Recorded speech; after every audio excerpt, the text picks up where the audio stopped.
Assalamu alaikum and good evening to you all. Welcome to the 8th episode of Health Talk. Health Talk is a health educational program organized by ACP Bangladesh chapter and supported by Bangladesh Society of Medicine. I am Dr. Kawser. I'll be hosting today's show. As always, today we are here with someone very special with us to teach us medicine in a very innovative way. Today's topic is very important as well as very interesting. So don't miss any part of the program and invite your friends or colleagues to join the program with you. The speaker of today's program is an immensely renowned researcher of our country. His research publications in medical field are tremendously famous all over the world. Yes, you guessed it right. It's none other than Professor Mohammad Ridwanur Rahman sir. He is professor and head of the Department of Medicine, Universal Medical College. He will be discussing on issues in public health medicine. As the chairperson, we have the governor-elect of ACP Bangladesh chapter, Professor Khan Abul Kalam Azad sir. He is the principal of Dhaka Medical College and former president of Bangladesh Society of Medicine. We also have Professor Mohammad Abul Faiz sir with us as the chief guest. He is the professor of medicine and former director general of health service. Today's program will be moderated by our very own Dr. Sudip Ranjan Dept sir. He is the Associate Professor of Medicine, Dhaka Medical College and Secretary for Scientific Affairs, Bangladesh Society of Medicine. During the live session, you can ask topic-related questions in the comment section. We shall try to answer them on the question and answer session right after the presentation. So without doing any further delay, let me hand over the session to Dr. Sudip Ranjan Dept sir to moderate today's program. Dr. Sudip Ranjan Dept sir.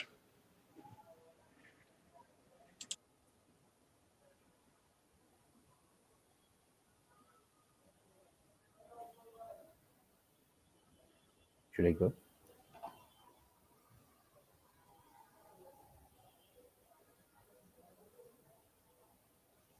Prince আমরা শুরু করব? Yes, sir. Yes, sir.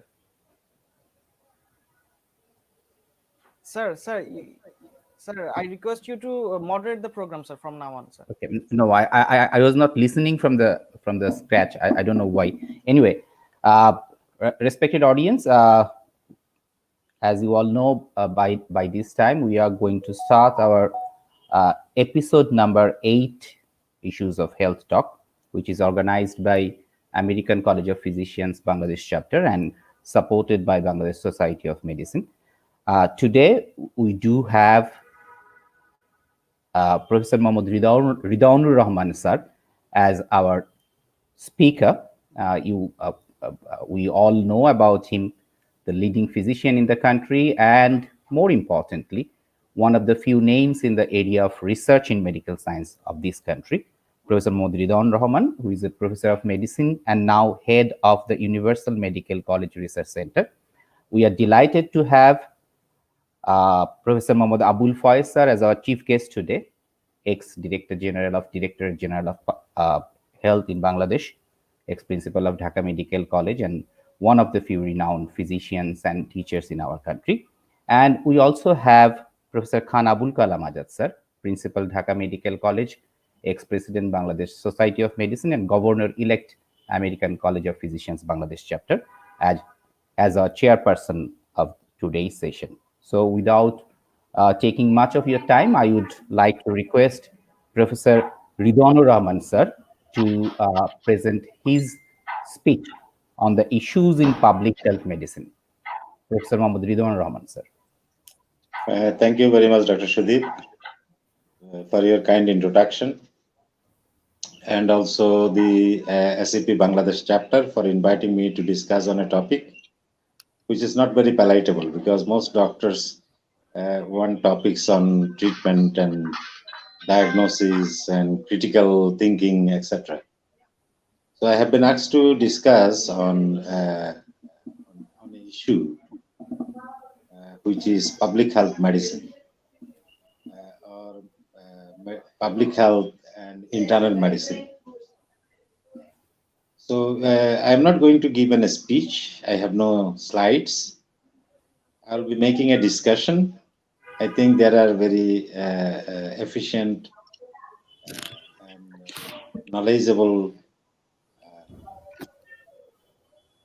discussants here, so we can further go into the depth on discussion.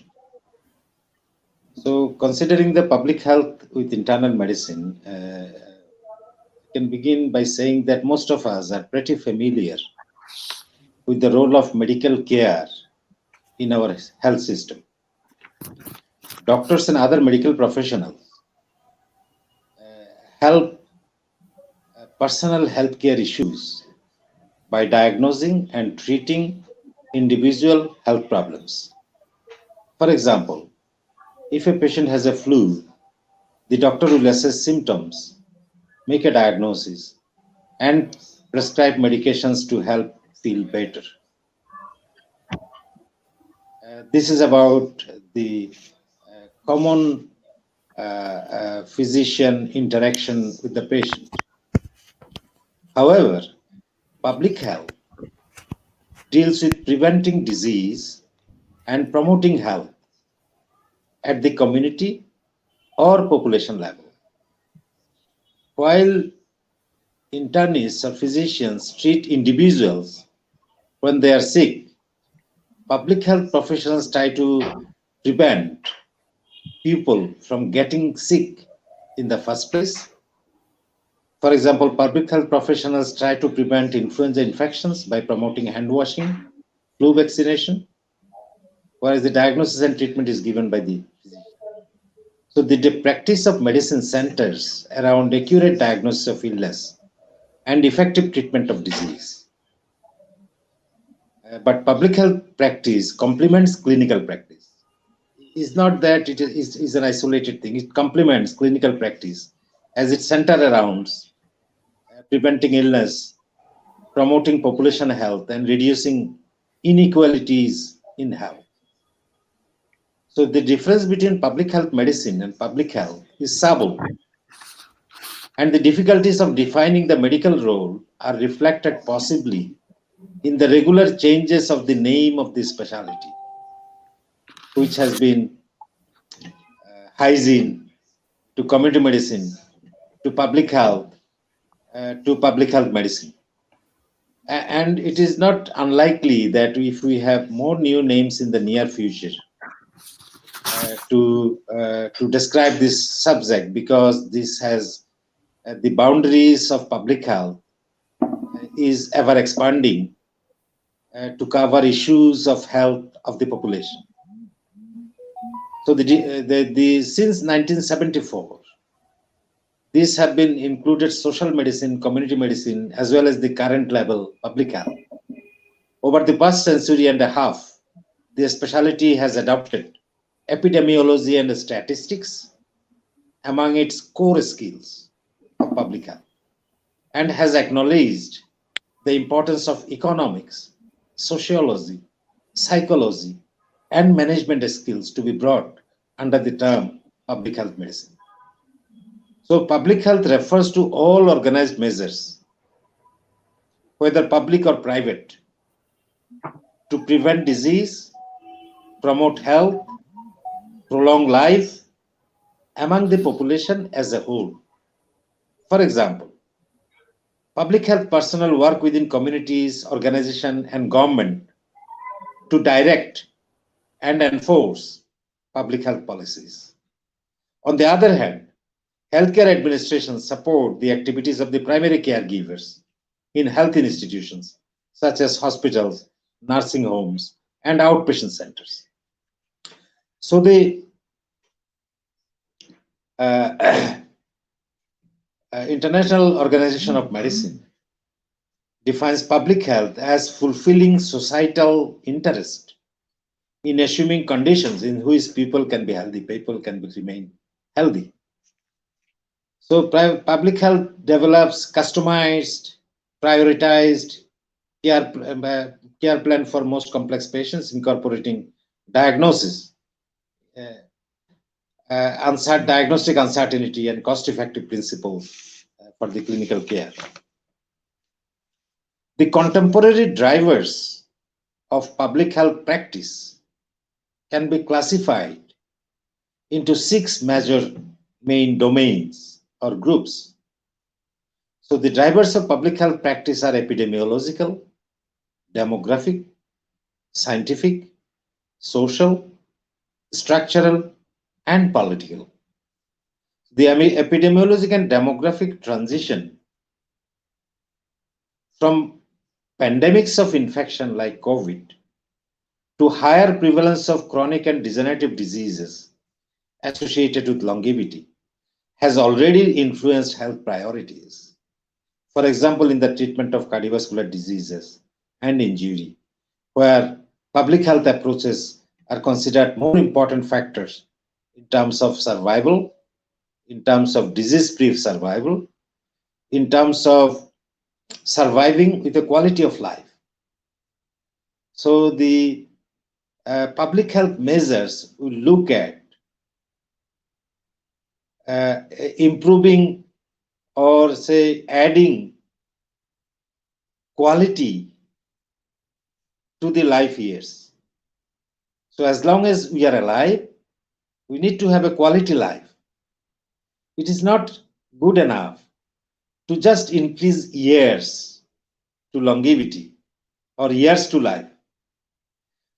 Public health approaches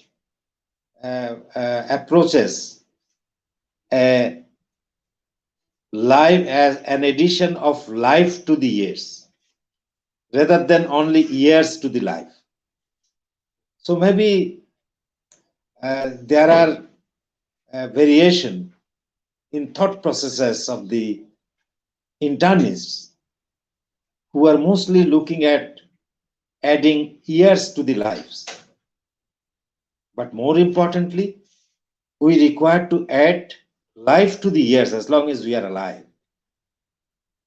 So public health work in fields such as mental health, disability, and needs of the elderly is still accorded low priority. Also, emerging infections and the potential health impacts of climate change have demonstrated the continuing need for surveillance of communicable disease as a central public health skill. The social influences on public health include the current paradigm of individual responsibility and independence, as opposed to community-based values only. For example, the role of public health in curbing the increase in teenage pregnancies is harder to define as well as less acceptable to a generation more accustomed to free will than to collective responsibility. So collective responsibility is predominant in the exercise of the public health medicine. The social aspects of the need for information about trends and patterns of diseases and about environmental exposures are in conflict. And concerns about confidentiality and retention of information about individuals are affecting effective public health interventions. The increasingly mobile national and international populations of the world also make information collection more difficult and disease is spreading more easily, such as the pandemic of COVID-19 we can see. The political influences on public health are perhaps the hardest of all to apply to the core practice of this specialty of public health. It has explicitly been recognized as the determinant of health. This recognition that political will and political influence has not yet been matched by comprehensive or radical action in tackling factors such as poverty, the old, and other vulnerable population groups, diet, behaviors that increase ill health, and education about health. So the media take up these themes from time to time.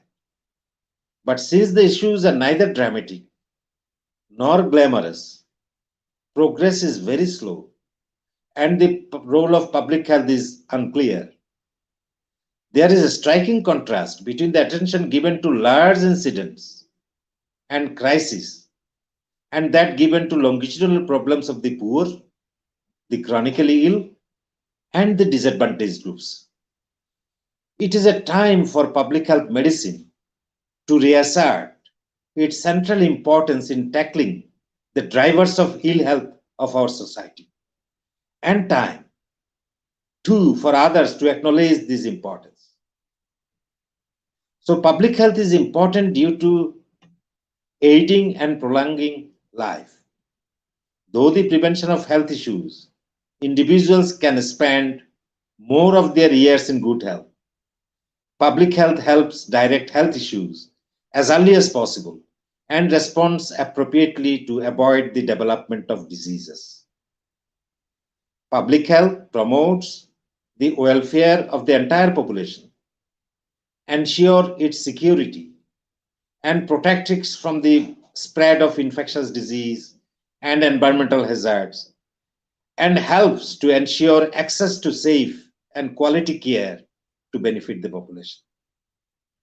So the main focus in public health, the focus is on health promotion and disease or injury prevention, in contrast to medical model of care, which focuses more heavily upon diagnosis and treating illnesses and conditions after they occur, after the disease occur.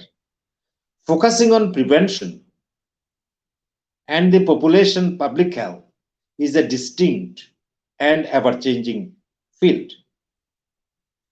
General internal medicine physicians play a vital role in the public health system.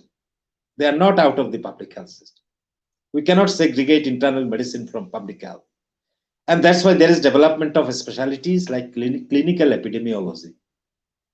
And I personally claim myself as a clinical epidemiologist. I am a clinician. I have wide exposure to public health. So I do not have a degree as such, but still we are practicing, we are exercising our exposure to information on public health. So general internal medicine physicians play a vital role in the public health system and performing clinical aspects of so-called 10 essential public health services. So public health services have been summarized into 10 essential services. And these essential services, 10 essential services, have been classified into 3 domains. One is assessment of the public health, policy development in relation to public health, and assurance of the health of the population. So the 10 essential public health services include monitor environment and health status to identify and solve community health problems. So monitoring health issues, health status to identify and solve community problem is one of the assessment component of the 10 essential health services.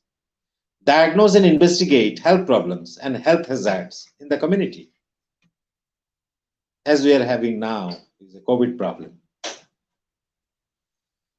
The other essential services includes policy development, that means inform, educate, and empower people about health issues.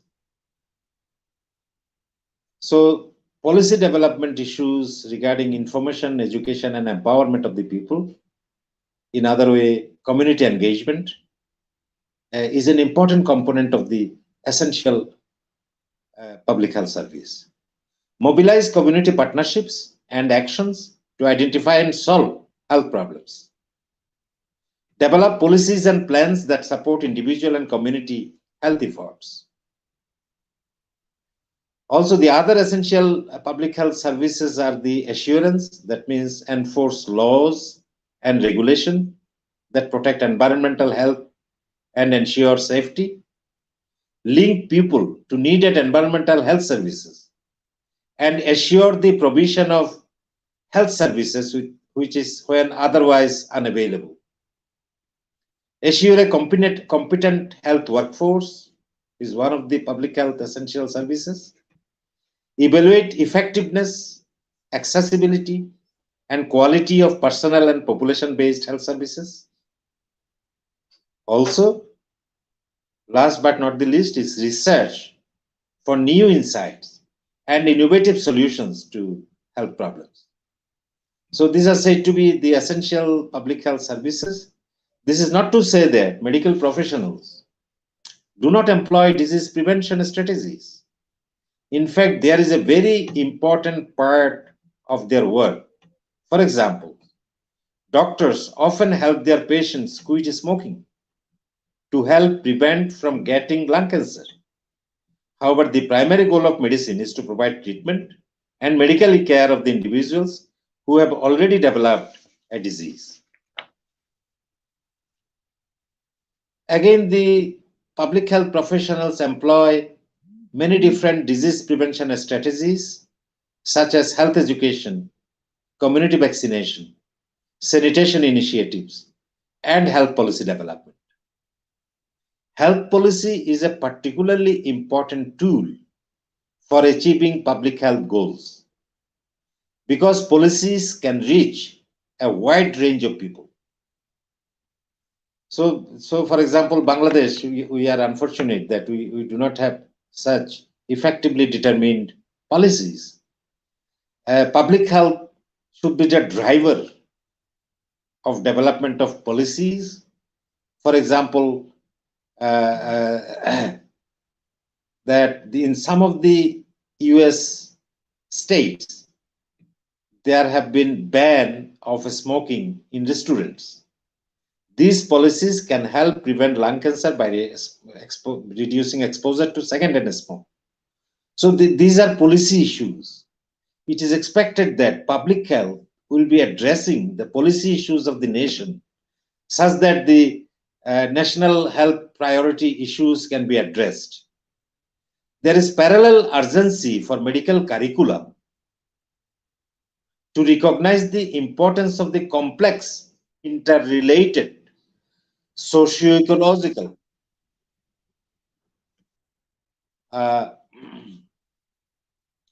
root causes of health, well-being, and illness. So, medical curricula, they should address is also can be considered a public health perspective because we do not have, if we do not have medical graduates who are optimally trained and have been made aware of the requirement of the public health as an important component of treatment as well. So in order to reduce the risk of non-communicable diseases and increase health equity, it is necessary for medical education to integrate core public health knowledge and competencies in the curriculum. Unfortunately, in Bangladesh, we still are following a curriculum of early 1900, and the curriculum is criticized as a memorize, vomit, and forget curriculum. So our students are memorizing something and vomiting those memorized matter in the exam and thereafter forgetting everything. So this memorize, vomit, and forget curriculum is unlikely to be able to a community-based health practitioners in our country. So contemporary health challenges require a public health approach. In addition to clinical skills, for physicians to provide equitable care, we have to have a mind with a public health approach. The COVID-19 pandemic further underscores the necessity to mitigate the effects of socio-ecological determinants of health. So there are key recommendations to practice timeline, emphasizing the important linkages between medical education, socio-ecological influences on health, and public health are to be aligned in the same route. So as the health challenges in society and communities may shift, so too must training of future physicians have to be trained on the health challenges of the society and the community. There is a need and an opportunity for medicine and public health to address the shared health challenges of our global society. So we cannot segregate medicine from the public health if we really mean that we need to utilize them to achieve the public health goals. For example, we have many such goals and many such programs in Bangladesh also. Bangladesh also have many guidelines and many paperworks, but they are not implemented in the fields. So in a recent study by the BCPS we did from the study, we have seen that the non-communicable disease prevention as a program is existing in the country for more than 20 years. But the medical students, more than 95% of the medical students, more than 95% of the newly passed graduates are unaware of the national program. So nation wants to achieve some target, but the new medical graduates doesn't know the government targets. There is a serious disconnection or miscommunication between the program and the academia. So the programmatic achievements, programmatic principles are not reflected, are not understood conceptually by the newly passed graduates to be utilized for disease prevention control programs. So public health has to be very seriously requires integration with undergraduate medical curriculum, and so also for the internists who are going to become internists, we need to be able to integrate the public health approach and the public health knowledge to be able to them more participating in the population-based interventions. While examining predominant diseases of the 21st century landscape, as for example, cardiovascular deterioration, malignancy, chronic respiratory diseases, and diabetes mellitus, which are the four major non-communicable diseases. The vast amount of knowledge imparted on the pathological pathway greatly exceeds the training on how to view wellness and sickness in a broader public health context. So this alienation of medicine with public health, we are still far away. And we need to be able to address these issues because one patient at a time may be the appropriate mindset for diagnosing some rare genetic conditions, uncommon malignancies, but becomes an inefficient and futile approach in a setting where predictable pattern of disease impact millions. So we need to be participating in individual care of the patient. We need to be participating in intervening predictable patterns of disease impacting millions. The COVID-19 pandemic underscores the necessity for a shift in thinking about the role of equity in healthcare. The pandemic compounds existing health inequities and has illustrated the connectedness and vulnerability of the society to such an endemic. So it was so clear in Bangladesh that the pandemic brought out the hollowness of the health system in Bangladesh. So we have many achievements. Most of these achievements are from public health perspective. For example, increasing the life expectancy, reducing infant death, reducing childhood death. Most of these are public health interventions. But the real, the care of the patient, which is a patient-centered care, when the care is going to be reflected by client satisfaction, is virtually we are far away in Bangladesh. The disproportionate impact of COVID-19 on low income and other high risk communities are recognized in a variety of halters long after the efforts to reduce and spread the virus have lifted. The pandemic is a global call to action to mitigate the effects of socio-ecological determinants of health and has exposed many inequalities, inadequacies in the healthcare system, particularly the community level preventive care for the most vulnerable population. So the people who can easily afford treatment in the best corporate hospitals in the country, or even when required, they can afford going abroad. But we need to have a system where we can incorporate the most vulnerable populations of our community, and where the preventive care would have given them a low-cost intervention for them to live a quality life, a quality of life, which is more important than life. Although we are in the midst of this moment in history, there are already lessons learned and can be applied immediately in the healthcare setting, as well as in medical and public health curriculum. Addressing socio-ecological determinants of health is a primary approach to achieving health equity. So if we want to give universal health coverage, unless we can address the issue of equity, this will remain a slogan only. We cannot achieve universal health coverage. We cannot achieve quality care. We cannot achieve prevention for prolonging life expectancy and quality of life. It is unachievable without incorporating the public health.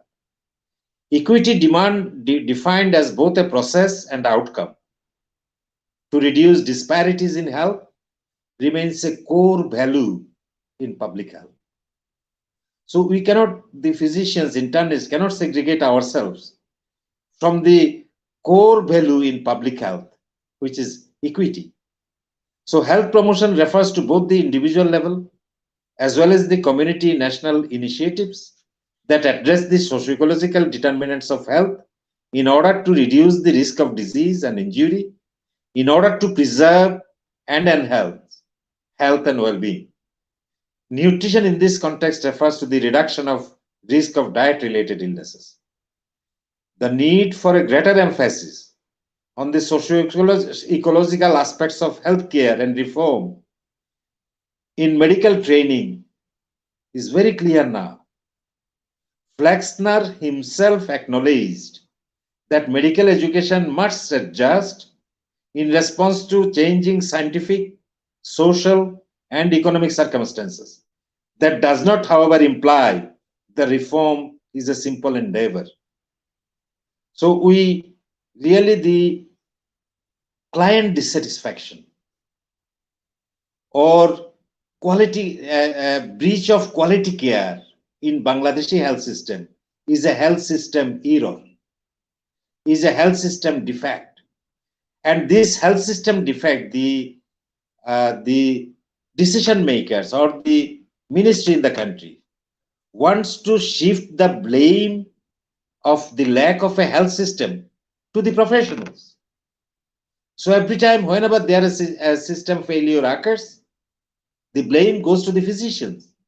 Really, this blame should go to the health system, is not to the physicians.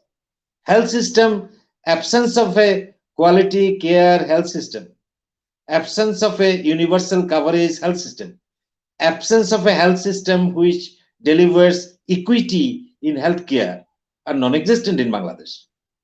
So that we need to, as the needs of the society shift from acute disease treatment to chronic disease prevention and management, medical treatment, medical training must place greater emphasis on previously under-recognized influences, including socio-ecological determinants of health. So the focus of integration of public health in internal medicine will be to influence the socio-ecological determinants of health.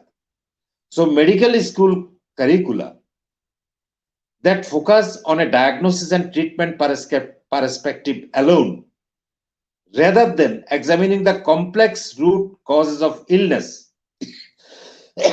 are ill-equipped to comprehensively treat patients in today's society. So medical training, which focuses on the interaction of biological and social relationships in determining treatment, is the future of modern medicine, and training effectively for the physicians, more so for the internists. With the shift in prevalence of non-communicable diseases being greater than communicable diseases, you know that in Bangladesh also we now have the death and disabilities are 2/3 from the non-communicable diseases and 1/3 from the communicable diseases. This is considered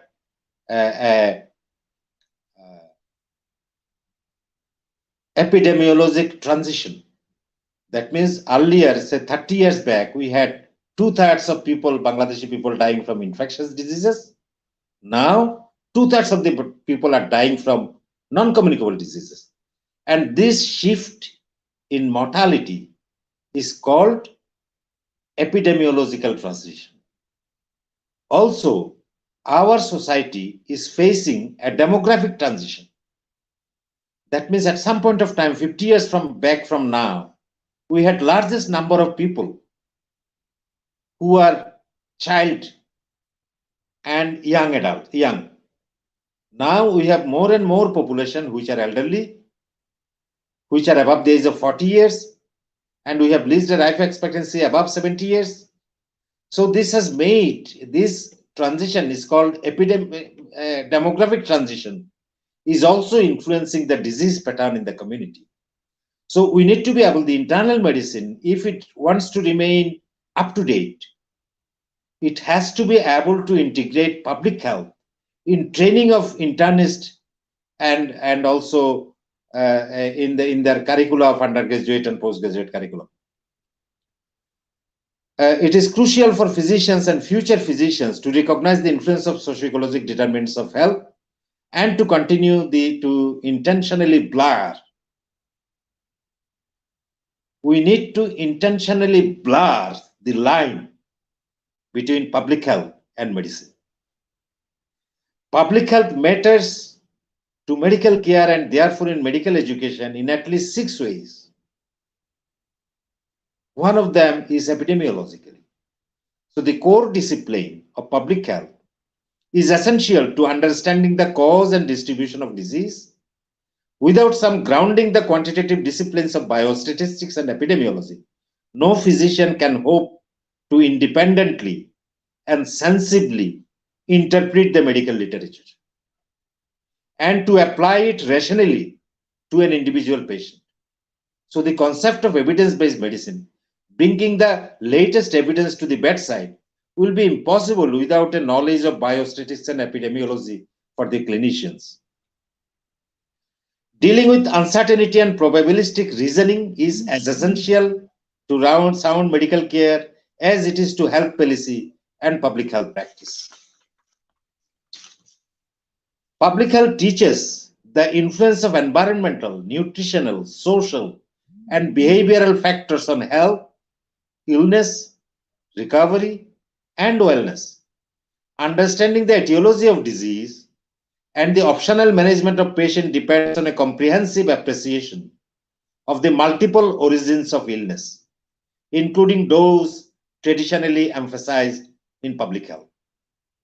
Integrative explanations of illness that embrace genetic, molecular, biochemical, and physiologic factors with behavioral, social, nutritional, and environmental factors requires the joint perspectives of medicine and public health.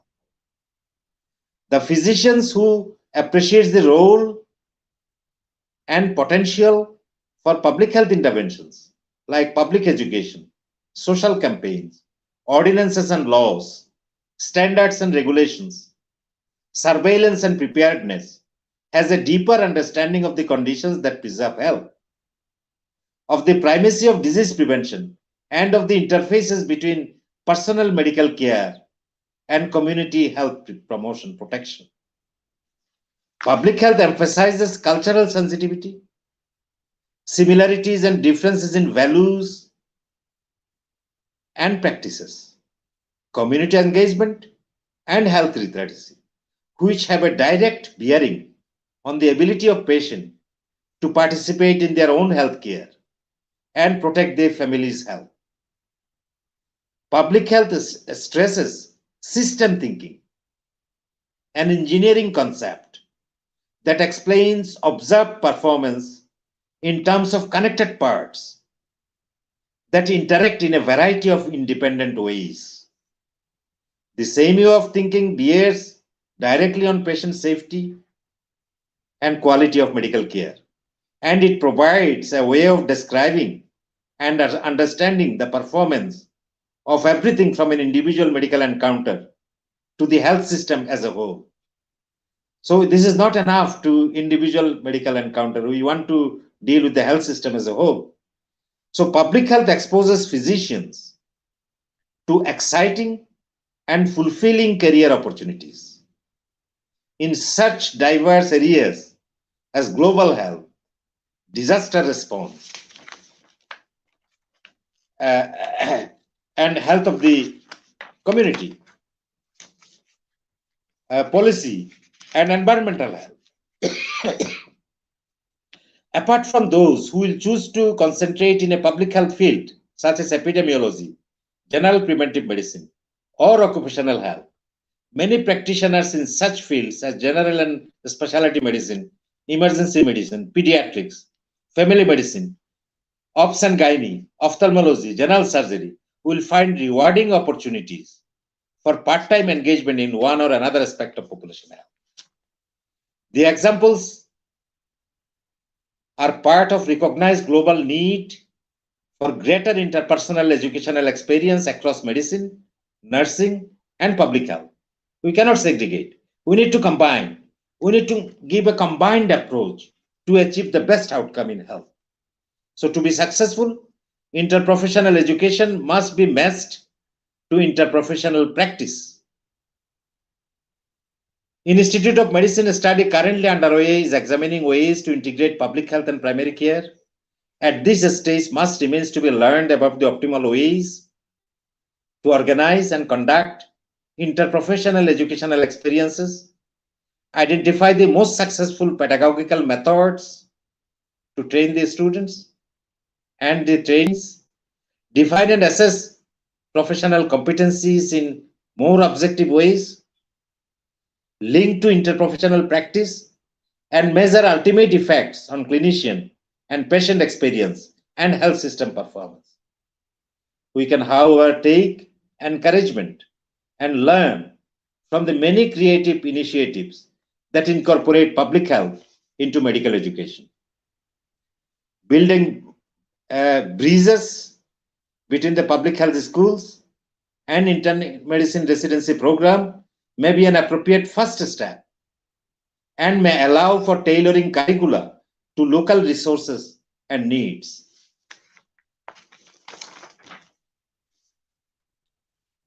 To optimally integrate public health into internal medicine, we need to develop customized, prioritized care plan for most complex patients.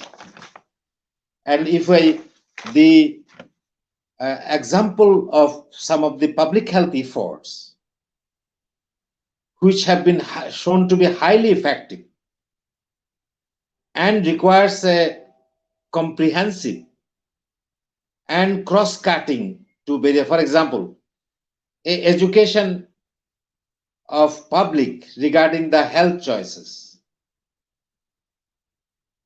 educating the public regarding physical activity and fitness, preventing disease outbreaks and spread, safe food and water, injury prevention by traffic rules, treating water with fluoride, treating salt with iodine.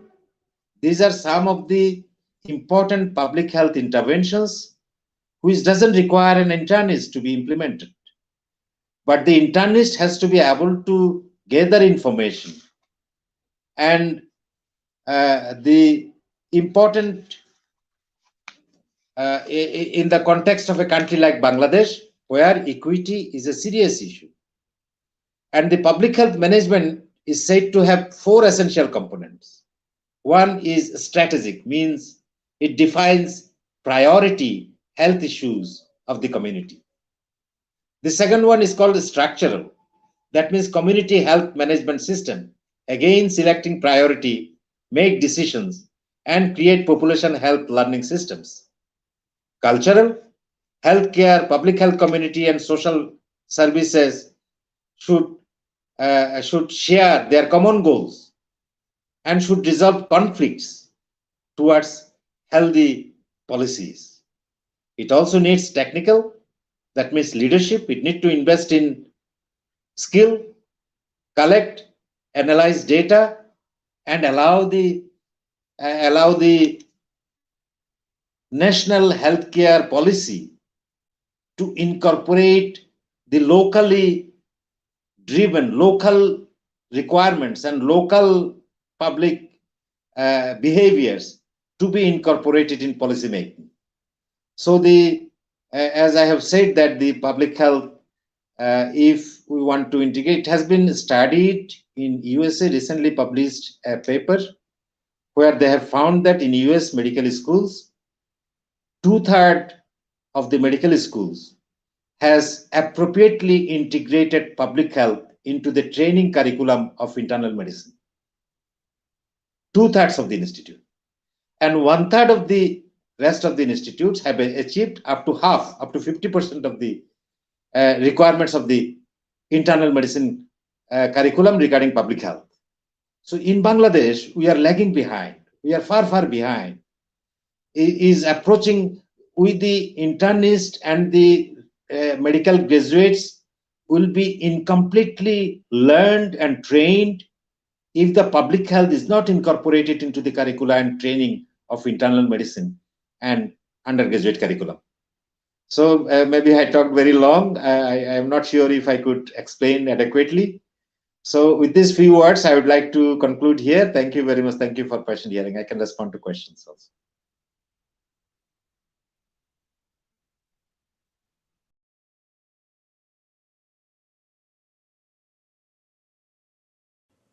Thank you so much, sir, for this excellent presentation.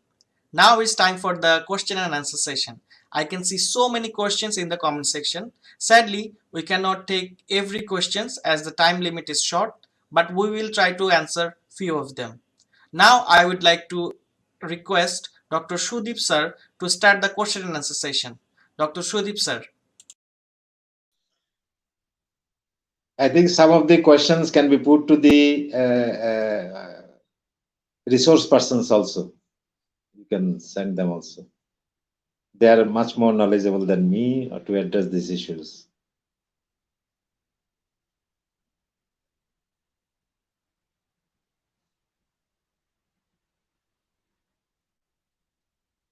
Sir, I think there has been a problem with the network of Sudip sir.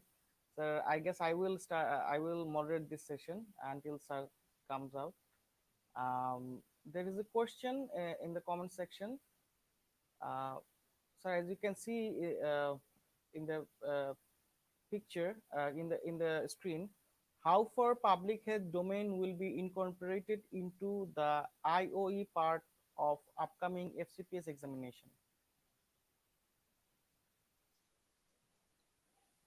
Okay, I think that I didn't go there because I need to discuss the concept. So examination will be, I'm not sure how the examinations will be conducted, but I can say that we need to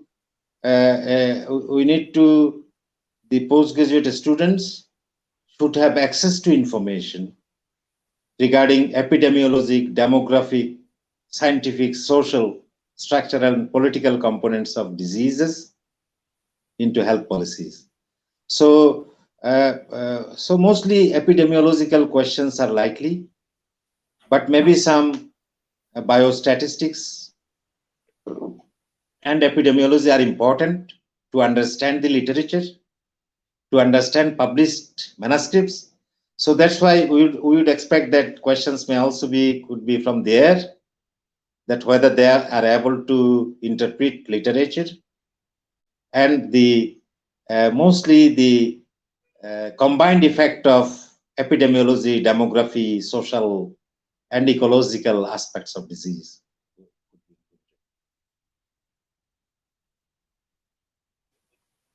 Sir, there is another question asked by our governor, Professor Nazmul Hassan, sir. The question is public health a subject or a concept? What is the relation of public health to medicine? Okay. This is, I tried to discuss earlier that we cannot segregate public health from the internal medicine. Is a subject, is not only a single subject. This subject has been divided into ever increasing numbers of subjects under the public health. So public health is a very big, broader subject, and is a concept as well. So the concept is population health, and subject is how to understand population health, how the population is influenced by socio-ecological mechanisms of disease occurrence. So they are very important. Most importantly, I say that internists must learn public health epidemiology and biostatistics to understand the published papers, and rather than to promote health in the general population. So, so all this will be together. I think is very much related, that we need to more and more incorporate public health concepts into internal medicine. When we are including public health into internal medicine, this remains a concept. When we use public health for policy making and other issues, it is a subject. So that is the way I can. Thank you, sir. So there is another question. What steps can be taken to improve health system in present situation? Okay, it requires an overhauling, and really there is no system. The system, we have a system where we are considering only inputs.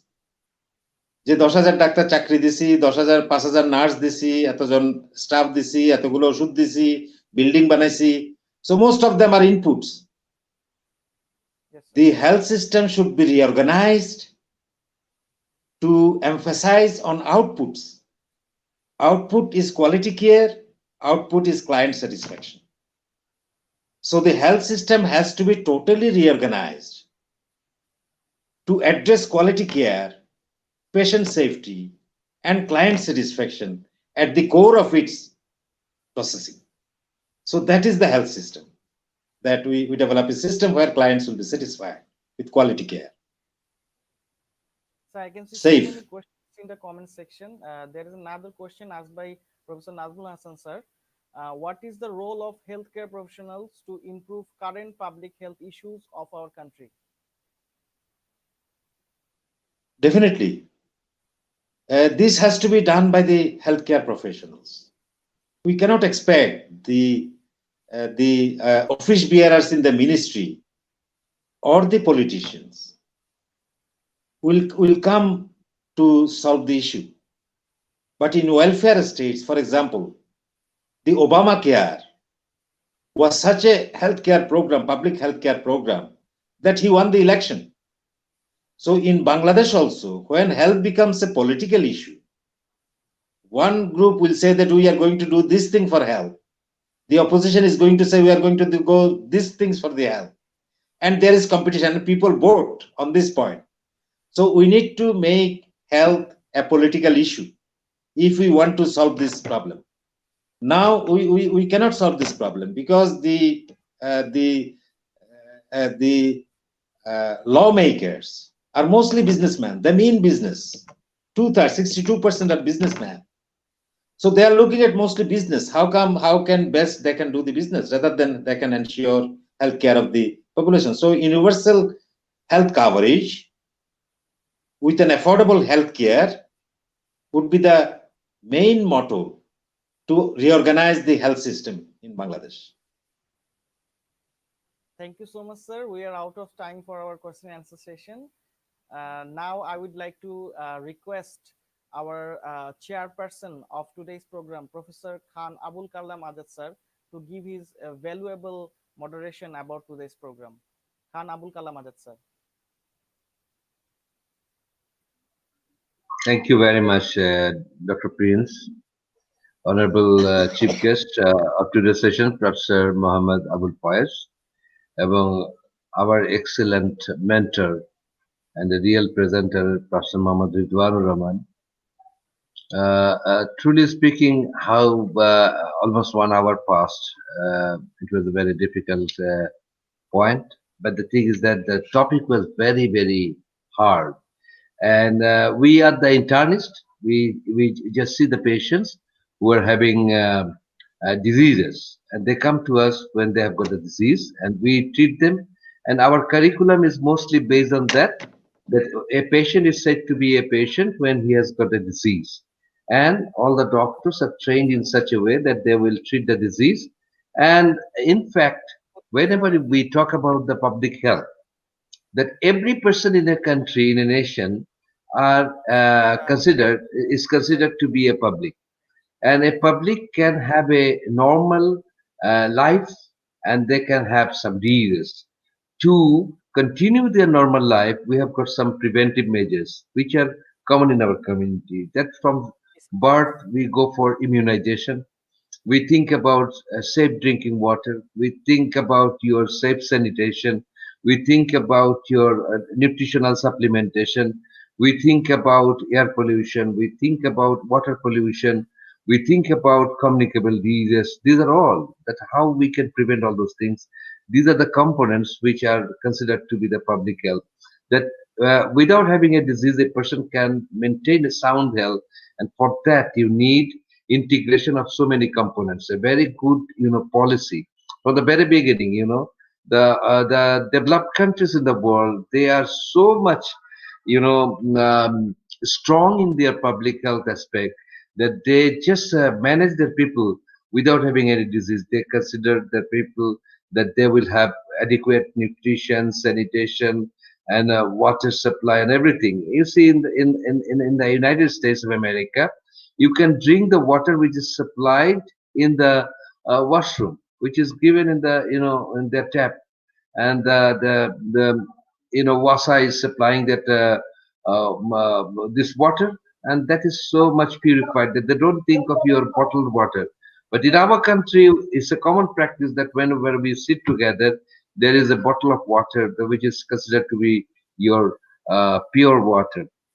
And so other aspects are also considered which are more valuable in the developed world. That they consider this public health is very important. But in the recent past, what we see that in our context also we are changing the scenario. We are improving our people's health regarding this type of your conditions. And also we are trying to change our curriculum so much that the students can learn about public health from the very beginning. And so that is a continuous process. But the thing is that is very true from Professor Ridwan's lecture, that it was not emphasized in that way. It was a problem in the policy, it was a problem in the implementation, it was a problem in the medical colleges, it was a problem in the curriculum, and also the application of this type of census, mostly in the population. So the points which were mentioned by Professor Ridwanur Rahman, those are very important. That in this era of your communicable diseases, whenever you find a patient having your diabetes mellitus, okay, he has got diabetes mellitus. What is the role of public health in diabetes mellitus? Here, what we can do. Here, you know that we have to prevent this neuropathy, we have to prevent this nephropathy, retinopathy. So these are the things that you have to prevent this one. But those are the integral part of your treatment of the patient. Along with that, a very good example was provided by Professor Mohammad Ridwanur Rahman about prevention of your lung cancer by preventing passive smoking, and he gave this example twice. So this was a very, very a pertinent part, that a physician not only a physician to cure a disease, but he has to think of the public health in regards to keep the people safe. Because whenever there is a member in a family who has got diabetes mellitus, hypertension, dyslipidemia, ischemic heart disease, or a stroke, so other members of the family, they are to be advised accordingly to prevent all these conditions. So this is very important, vital. And an internist can play a vital role in this regard, that he can take a very good initiative to help other people. So in a family, if you find that one patient is having a disease, so you can take measures to improve those things, and also you can advocate some advices to the policy leaders that these are the things which have to be done. So a doctor, when he's treating a patient in the hospital or outdoor setting, that he is also liable to think of the people in a context of their health in the community. So community health, the public health is very important. It was emphasized again and again by Professor Mohammad Ridwanur Rahman. And public health, that is the general health, and we understood that what public health means in reference to this COVID-19 infection.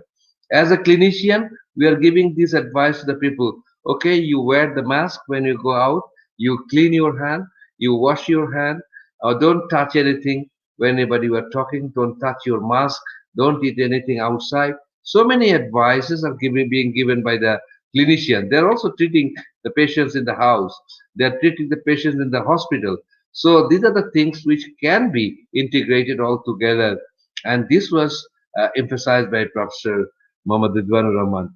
To tell you that he is such a personality, he needs no your introduction, no mention, nothing. But he is a teacher, he is a guide, and he is a researcher, he is a scientist, and his speech was really so much, that it was really to assimilate, so that if you can retain 20% from the lecture of Professor Mohammad Ridwanur Rahman, you can have some thought provocation, so that you can continue searching the other aspects, and also you can contribute in future. So, and also we are sitting with Professor Muhammad Abul Faiz. He is a personality because, he has got tremendous work in this context regarding improving public health as an excellent human being. He works on every issue where there is to work. He is taking more initiative regarding poisoning. He is taking more initiative regarding your snake envenomation. So these are all very important, That I think that an internist will be treating the people at all levels, starting from the community to the tertiary center, but but also take more measures to improve their life in the community context. Finally, I will say that very good research is needed, as it was said, and Professor M.A. Faiz and Professor Ridwanur Rahman, and they are continuously searching for the cause, what is there behind the disease. And we know that the extensive work on malaria, Kawser by them, and that was really more than excellent. And also we follow those findings, and so in future also we'll find more and more research to improve our public health and to improve our curriculum, to improve the integration of this public health into our curriculum in undergraduate and postgraduate education, so that that public health to be addressed in examination also. The students will have to address this public health in examination. And there was a question. So you have to take a very good look into the public health aspects of the diseases which are occurring alongside with your communicable and non-communicable diseases. So thank you very much again. And also finally, I like to congratulate American College of Physicians Bangladesh chapter, and especially the able leadership of our governor, Professor H.M. Nazmullah Hassan. Really, it is a tremendous work what he is doing, and to improve the medical knowledge of our all the teachers, students, and everybody. And we are getting a lot of your interest in these lectures. I hope this will continue in future. And I like to give thanks to Professor H.M. Nazmul Hasan for giving me an opportunity to sit beside these two great scientists and researchers, Professor M. A. Faiz and Professor Ridwanur Rahman. Thank you very much. Over to Dr. Prince Kawser. Thank you so much, sir. Now I would like to request Dr. M.A. Faiz to give his valuable speech. Before sir starts his speech, there is a question from our governor, H.M. Nazmul Hasan sir, uh, asking our chief guest, uh, disparities in access to quality healthcare is a huge problem. How the issue can be addressed, sir? Thank you very much, Dr. Prince.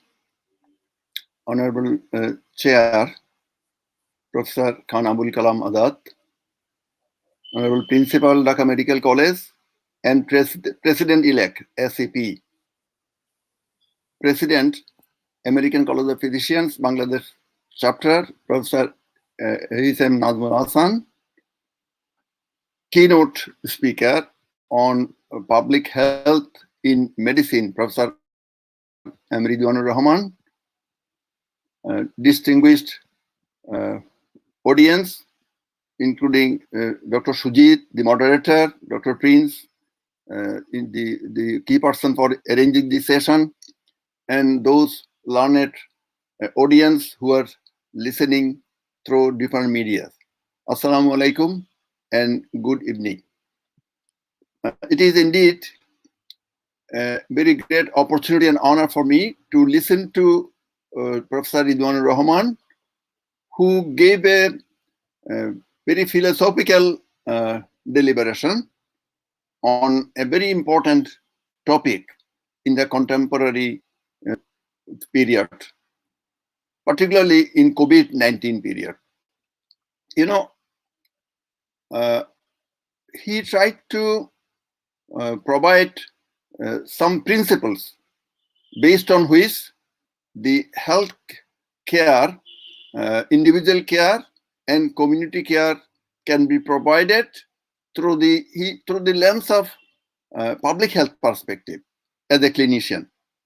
I think there is a always there historically there is a conflict between public health and individual health. Unfortunately, there was no good marriage between the two, and it was not a good marriage either. But in true sense, there is no health without public health.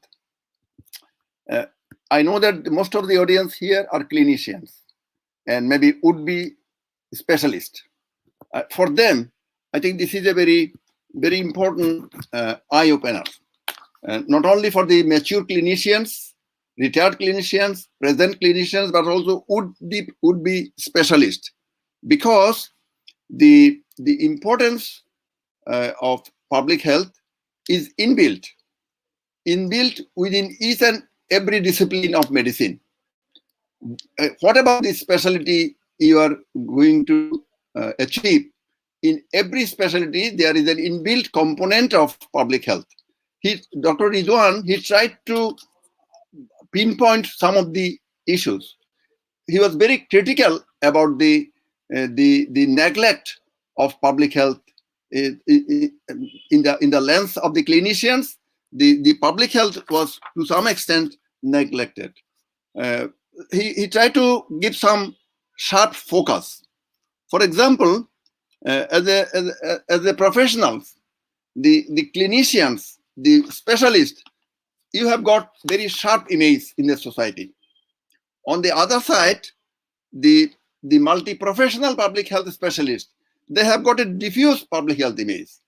So sometimes the clinicians who have got the focused image, that take advantage from different perspective, not bearing in mind the importance of public health.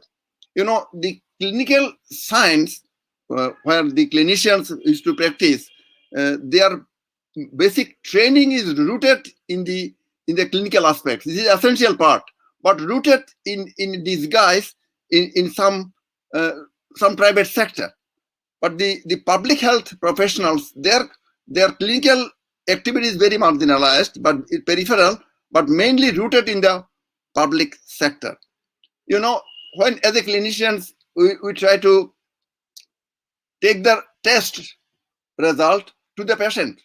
On the other side, the public health professionals that take the test result to the community. What they are doing currently, what in the COVID period, what they are doing. You know, is it possible for a clinician to learn each and every aspect of public health, or is it necessary?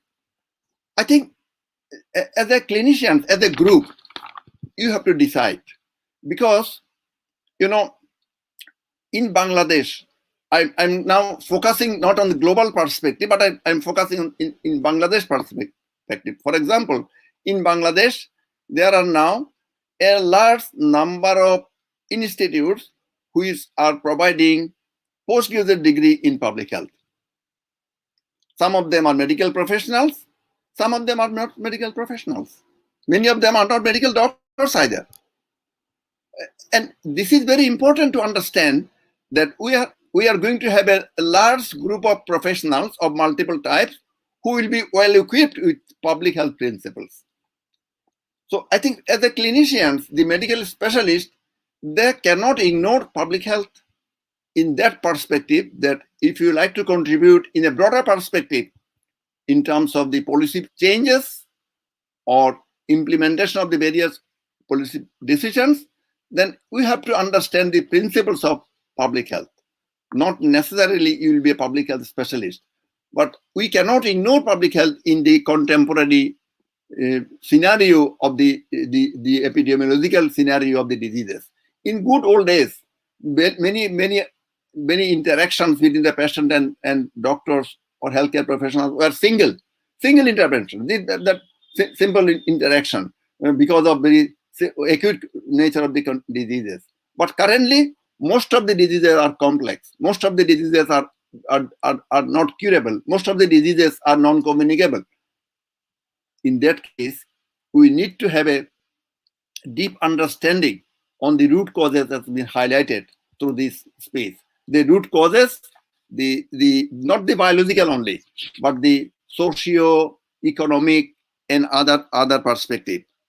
And here lies some of the answer of the question raised by Honorable President of SEP, that how disparity and quality care can be brought together. You know, disparity and quality care cannot go together.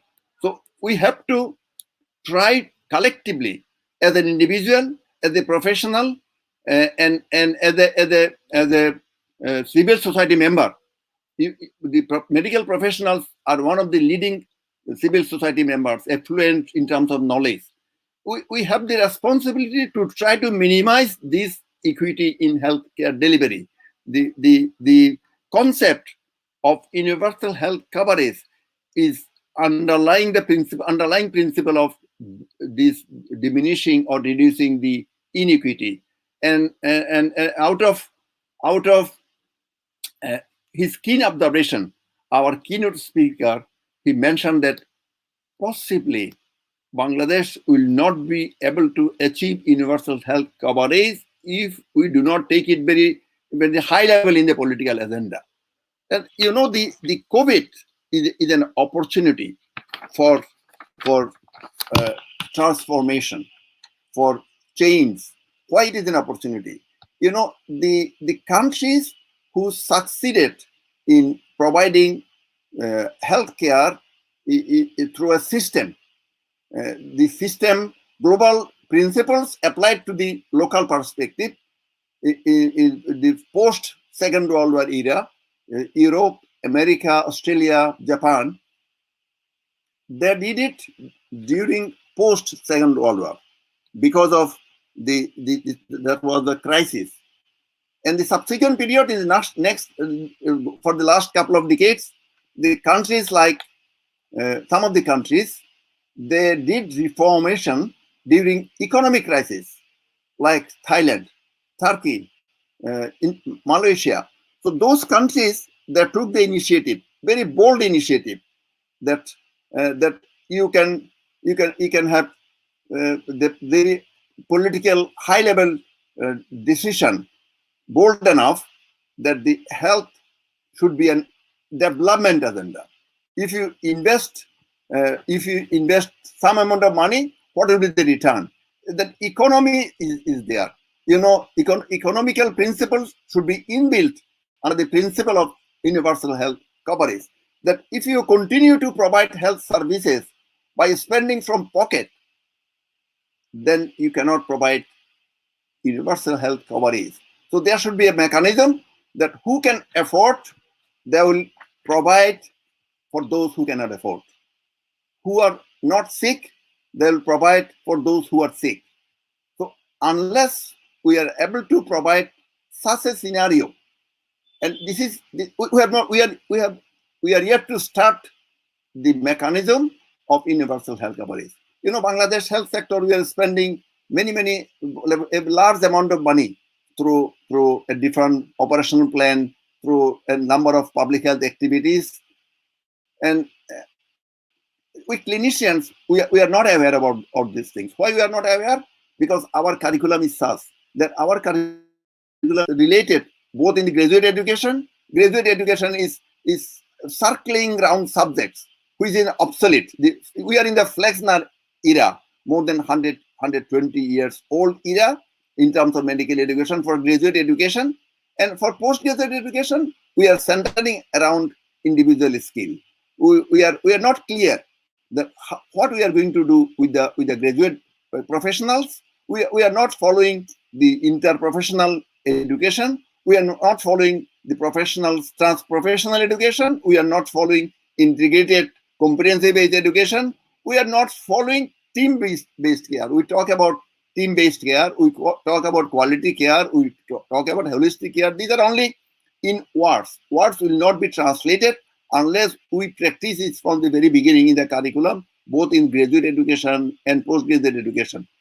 Professor Ridwan, he highlighted that unless we are bold enough to do these bold changes by mere changing some of the professional exam, 3 exams to 4 exams, again from second prof to third prof, the swabbing of subjects will not be at all sufficient enough to address all these complex issues. But how can we do at least some improvement? I think during this crisis, we can do some basic understanding as a self-motivated workforce. So there are some self-professional responsibility. As an individual, we professionals can contribute as a self, and as a group. For example, these clinicians, the experts, the internists, various specialists, they can as a group, they can contribute in curriculum reform, even if there is no reform. Even, for example, this is one of the bold initiatives by our senior colleagues to infiltrate the idea that public health should be addressed by the clinician as well, with the notion that if you inculcate this idea, then as a group we are doing professional. This is voluntarily. I don't think from anybody from the high policy makers, from the higher up, they requested some of the senior colleagues to discuss public health by the clinician. So it is a moral response through their out of moral responsibility you are doing this. So this is a professional group, professional activity. Of course, we need to advocate for a policy reform. For a policy reform, it is a long-term process and it is a painful process. But whatever painful it is, we must take this undertaking that this needs to be, this reform is needed. I was talking in the beginning of, before this space with some of our colleagues, that the contemporary medical education in Bangladesh is not very old. I mean, in this part of the globe, in the then Bengal of the former India, it is only 1875. 1875 means it is only 150 years old. And during that time, from 1875 to 1899, the medical education was under the Directorate General or Directorate of Public Health Instruction, under the Ministry of Education. After 1899, this was transferred under the Directorate of Health, the then British period, 1899. And since then, after that, there was a board report, there was Flexner report. The board report was in 1946.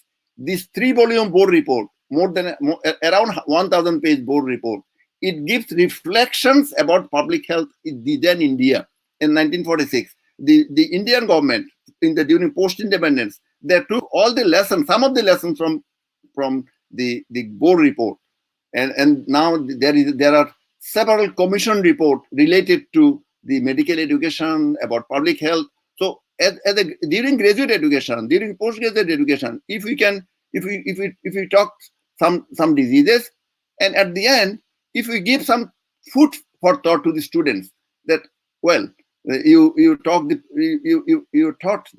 principle of communicable diseases, non-communicable diseases, maternal health, neonatal health, the disability, the nutritional illness, the environmental health, and the drowning, for example, this road traffic accident, the climate change, and at the same time, you try to correlate how we can address it through public health. How can we mitigate it? How can we prevent it? What are the resource gaps, and what resources are available in the country? And are the resources being optimally utilized?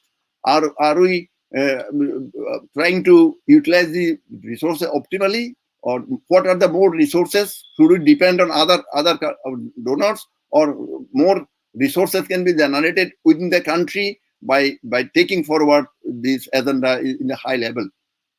I think these type of questions we can ask during both graduate education, postgraduate assessment, and then these are the self and group activities, at the same time aspiring for a system change. And I think if we inculcate these principles, and if we incorporate some of the public health principles, the public health, the health system as a whole will be strengthened. Before I finish, I think this is a very, very, very important, crucial period of the life of the century for during COVID. You noticed that professionally, you noticed that we are listening some terminology which are being used during wartime.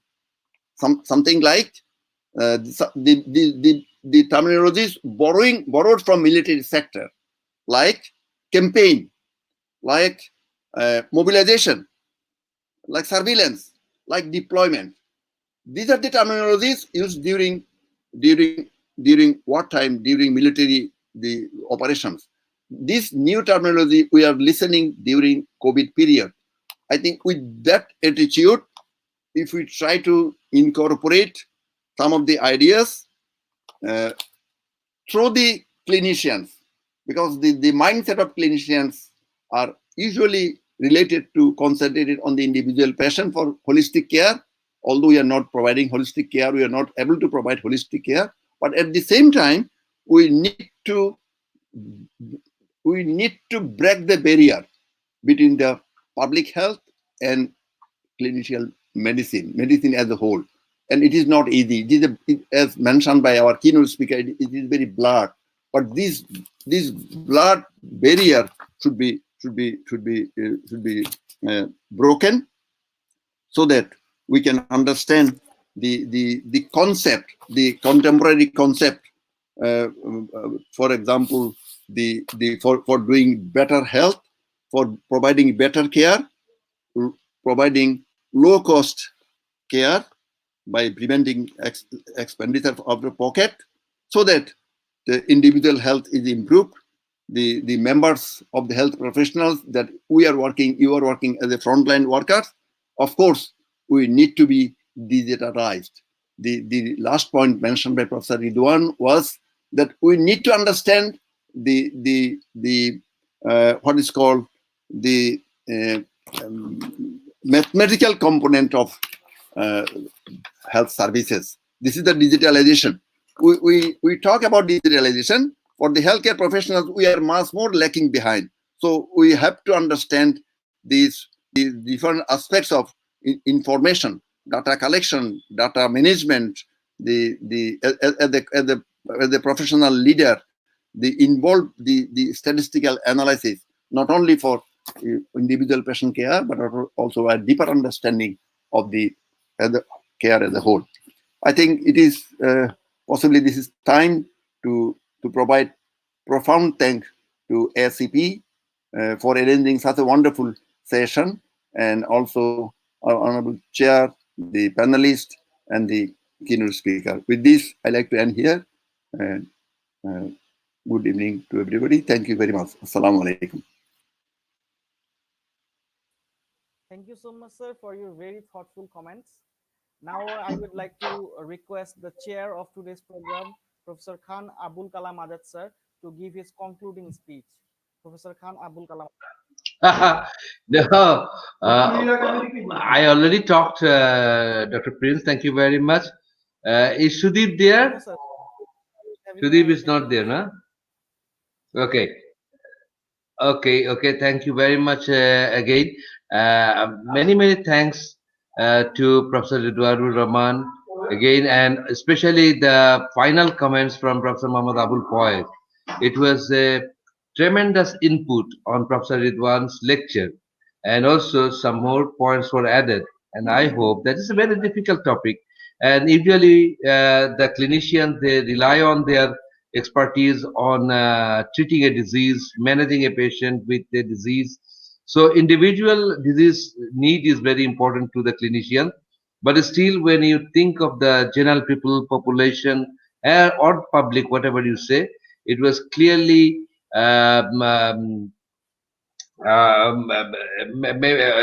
mentioned by Professor Ridwanur Rahman and Professor M. A. Faiz.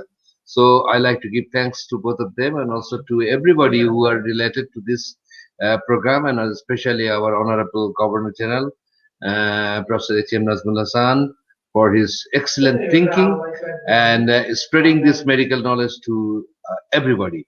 So with these few words, I'd like to conclude the session. Sadly, we have come to the end of today's program. As always, we have learned so many important things from Sir today.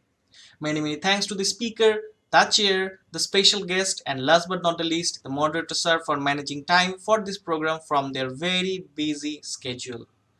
I'd like to thank all the audience who were with us throughout the event, especially those who have asked very interesting questions. Hope you got your answers. If you joined late or could not see the whole program, there is no need to be worried. You will find the whole program on the YouTube right after the live session. Our Health Talk episode 10 will held on 15th of December, where Professor Dr. Shohel Mahmoud Arafat sir will discuss on COVID vaccines updates. See you all on the next episode. Until then, take care and good night.